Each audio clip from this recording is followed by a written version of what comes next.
चलिए शुरू करते हैं गोली दर्पण। अगर एक कांच का हम गोला ले लें, खोखला गोला,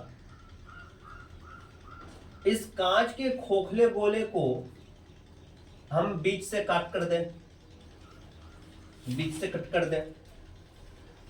अब कटे हुए भाग में एक तरफ एक भाग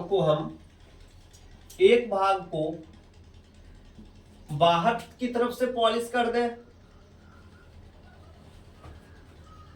और एक भाग को हम अंदर की तरफ से पॉलिश कर दें।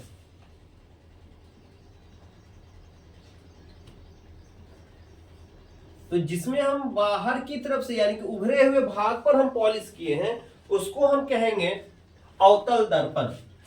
जिसको हम उभरे हुए भाग पर पॉलिश किए हुए हैं उसको हम कहेंगे अवतल दर्पण, और जिसको धसे हुए यानी कि अंदर से जो हम पॉलिश किए हुए हैं उसको कहेंगे उत्तल दर्पण। ये हो गया उत्तल दर्पण, उत्तल दर्पण, और यह हो गया अवतल दर्पण, अवतल दर्पण। उत्तल दर्पण, अवतल दर्पण, यानी कि इसका जो परावर्तक पृष्ठ है, इस अवतल दर्पण का जो परावर्तक पृष्ठ है, अवतल दर्पण का जो परावर्तक पृष्ठ है वो अंदर की तरफ है। ये है इसका परावर्तक पृष्ठ,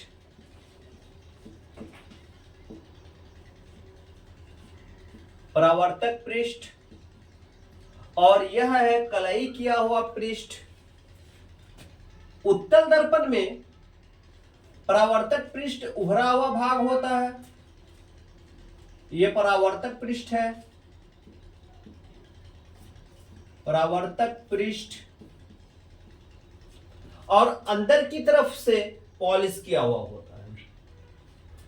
तो ये हो गया उत्तल दर्पण और यह अवतल दर्पण। अगर इसकी हम परिभाषा कहें तो अवतल दर्पण की परिभाषा हो जाएगा वह दर्पण जिसमें परावर्तन अंदर की तरफ से होता है वह अवतल दर्पण होता है, और उसके उभरे हुए भाग पर पॉलिश किया हुआ होता है। पॉलिश किस चीज से करते हैं हम? पॉलिश किस चीज से करते हैं? रेड ऑक्साइड से। तो इसमें हम पॉलिश कर दें, या फिर अगर बाहर की तरफ से पॉलिश कर रहे हैं, अंदर से अगर परावर्तक हो रहा है तो वह कहलाएगा अवतल दर्पण। अगर हम अंदर की तरफ से पॉलिश कर दें और बाहर की तरफ यह परावर्तन अगर होता है तो यह हो जाएगा उत्तल दर्पण। तो यह अवतल दर्पण उत्तल दर्पण हो गया। अब इसकी कुछ गुण पढ़े जाए।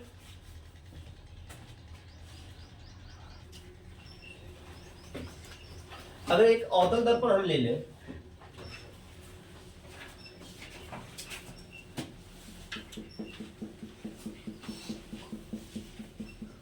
ये अवतल दर्पण हो गया। इसके बीचों बीच एक रेखा खींच दिया जाए। इस रेखा को हम कहते हैं मुख्य अक्ष। इस रेखा को हम कहते हैं मुख्य अक्ष, और यह जो है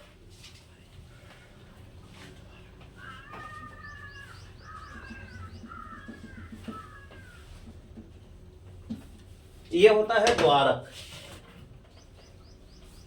ये इसको हम कहेंगे द्वारक। इसका कुछ नाम रख ले हम। अगर इसको हम एम डैश रख ले तो एम डैश द्वारक हो गया, और अगर इधर से देखा जाए तो एम डैश दर्पण हो गया। कौन सा दर्पण? अवतल दर्पण। इस बिंदु को क्या कहते हैं? पी। इस बिंदु को हम पी कहते हैं, यानी कि इसको हम ध्रुव कहते हैं।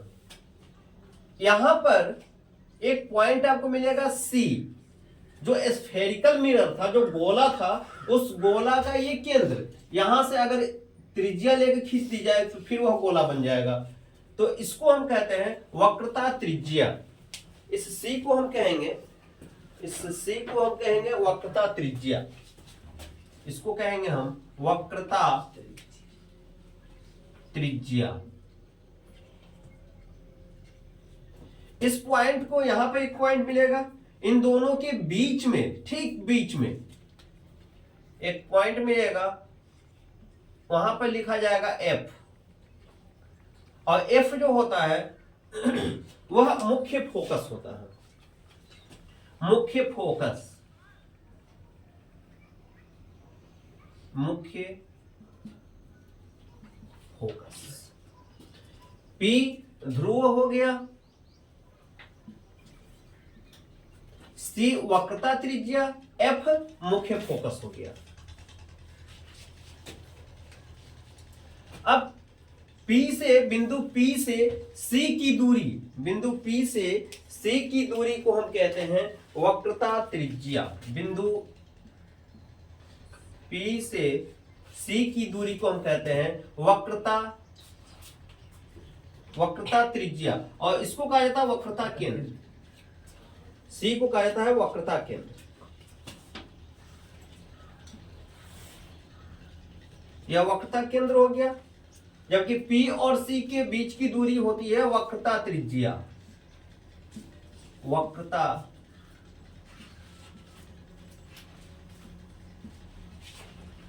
त्रिज्या। P और F के बीच की दूरी को कहते हैं हम फोकस दूरी, फोकस दूरी।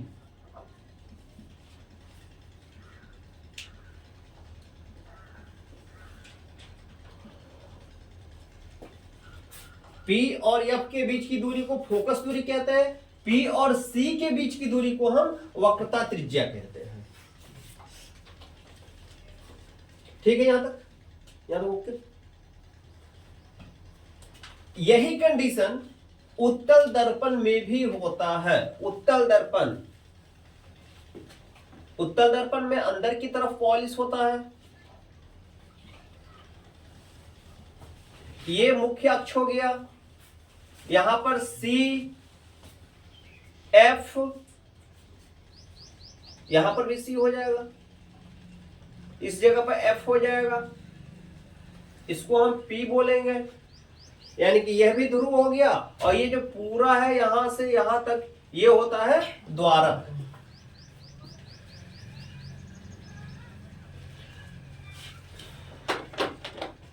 अब हम देखते हैं किरण आरेख किस तरह से हम बनाएंगे।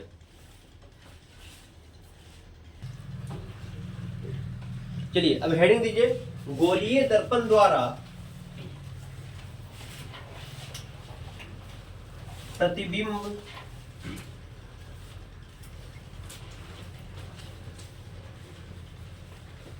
बनने के नियम या बनाने के नियम।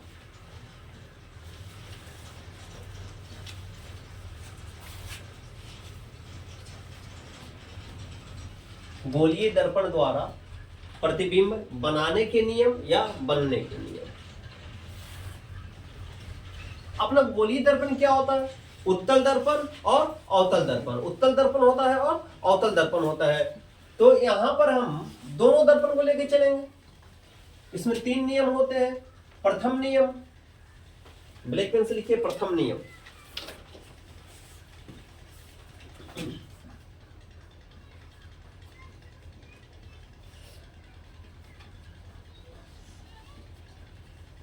प्रथम नियम,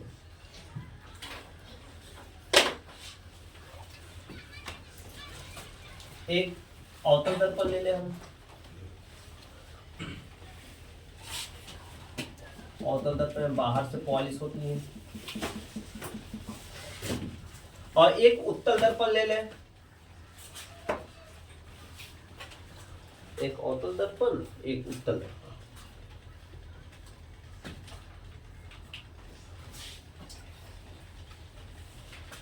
उत्तल दर्पण में अंदर से पॉलिश,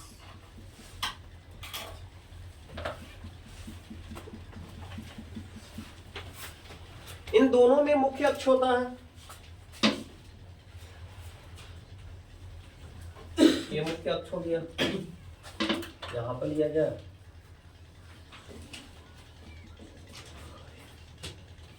ये मुख्य अक्ष हो गया।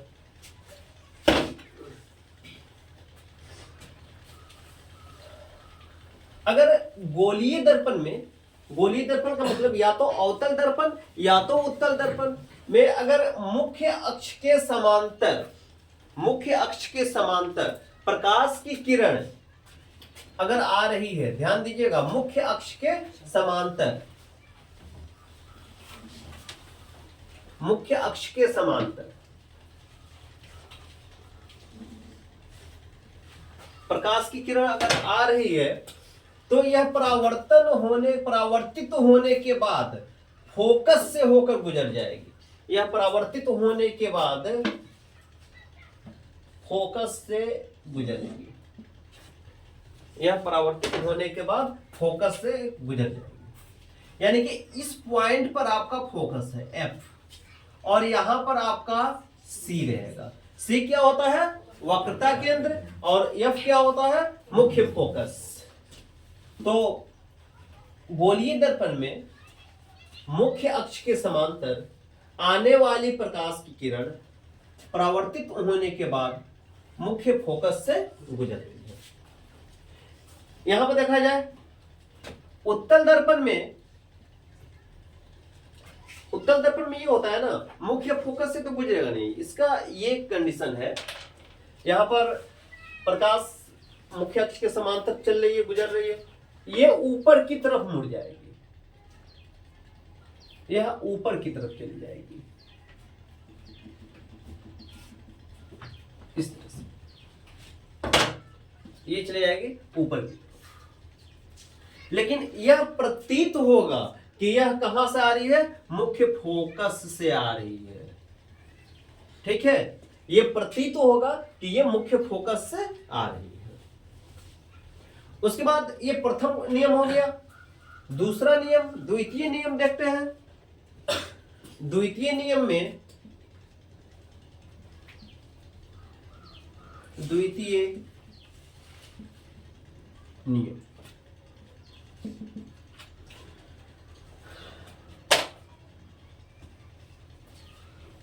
फिर एक अवतल दर्पण ले लें हम,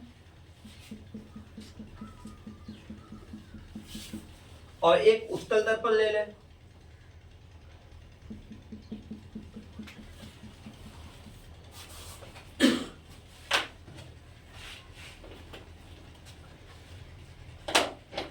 इन दोनों में मुख्य अक्ष ले लिया जाए।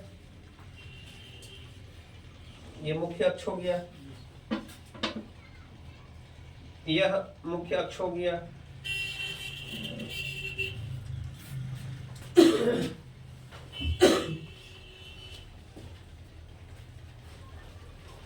ठीक,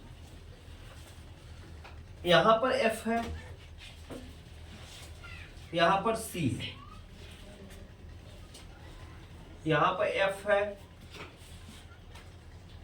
यहां पर C है। दूसरा कंडीशन ये होता है, अगर प्रकाश की किरण फोकस से होती हुई आ रही है, प्रकाश की किरण मुख्य फोकस से आ रही है, तब यह परावर्तित होने के बाद मुख्य अक्ष के समांतर हो जाएगी। परावर्तित होने के बाद मुख्य अक्ष के समांतर हो जाएगी।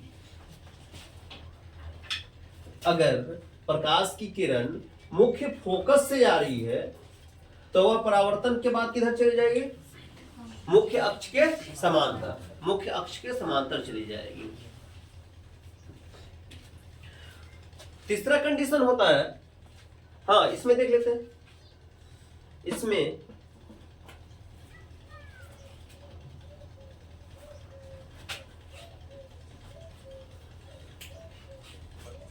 प्रकाश की किरण मुख्य फोकस की तरफ जाती हुई प्रतीत होती है।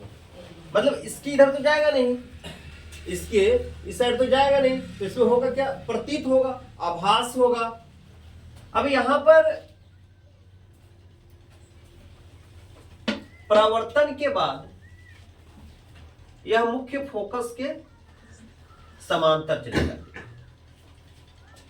यह मुख्य अक्ष के समांतर हो जाती है।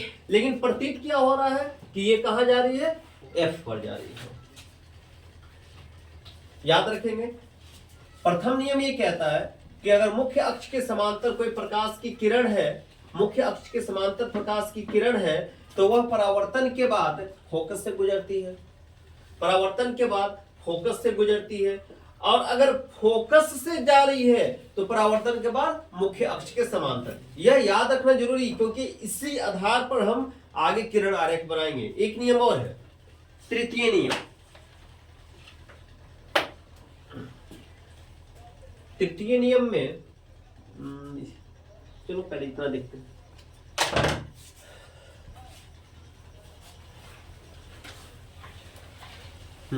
अब देखते हैं तृतीय नियम। तृतीय नियम में चलिए एक हम दर्पण बना दें। ये अवतल दर्पण हो गया,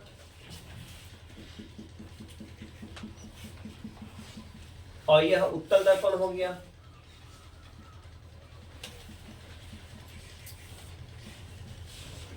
इसमें मुख्य अक्ष, ये मुख्य अक्ष हो गया, यह मुख्य अक्ष हो गया,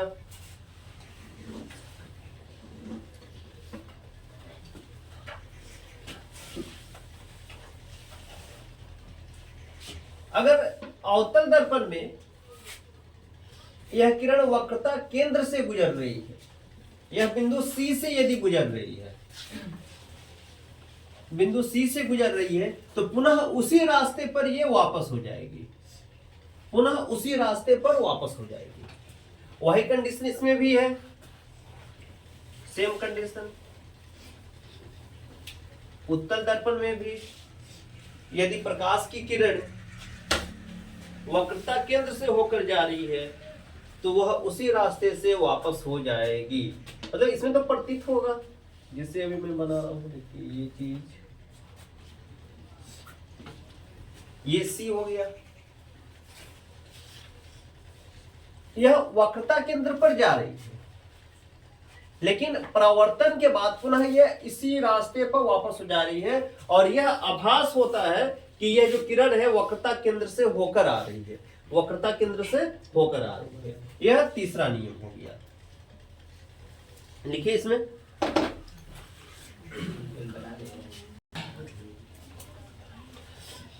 अब कल हम लोग अवतल दर्पण द्वारा प्रतिबिंब बनने का तरीका सीखेंगे और प्रतिबिंब बनाएंगे भी। जैसे अवतल दर्पण में कुछ इस तरह का रहेगा कि अगर हम वस्तु को अवतल दर्पण के सामने अनंत पर रखते हैं तो प्रतिबिंब कहाँ बनेगा, अगर हम वक्रता केंद्र पर रखते हैं तो प्रतिबिंब कहाँ बनेगा, वक्रता और फोकस के बीच में रखते हैं तो प्रतिबिंब कहाँ बनेगा। तो कल इसको सीखेंगे, तब तक के लिए बाय।